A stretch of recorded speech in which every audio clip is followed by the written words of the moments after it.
Okay, so we're going to show now the tip on how to clean out the system. This may be an occurrence that happens once in a blue moon, but just in case it ever does block, there's a quick and simple method to clean it out without having to unplumb it all out. So as you can see, the system is on at the moment, but if you ever do get a blockage, you'll notice as this part here, you'll see a reduction in flow going through here. And obviously a reduction in flow will stop the suction on the sideways. So the process is to clean it out. We turn the valve off, or if the machine's off, you don't have to do that. But if you have got the machines off, so we need to turn off the valve. And as you can see there, that will ensure that we stop any flow going through the system. We then take out the side fitting here, and then we can undo this system by hand.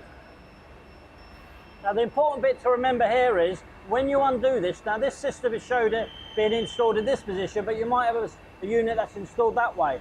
This is a two-part system. As we undo here, you can see there's a disc system in there, and you just ensure that disc system is clean in there. So you might need to, this is two-piece though, so this could come out of there. It usually does seal in because of the oil, but in this situation, it's sealed in. You just got to make sure that's nice and clean.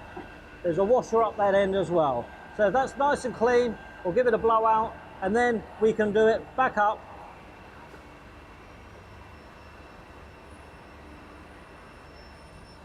Put the hose back on, and there we are, back up and running again. Simple and as quick as that.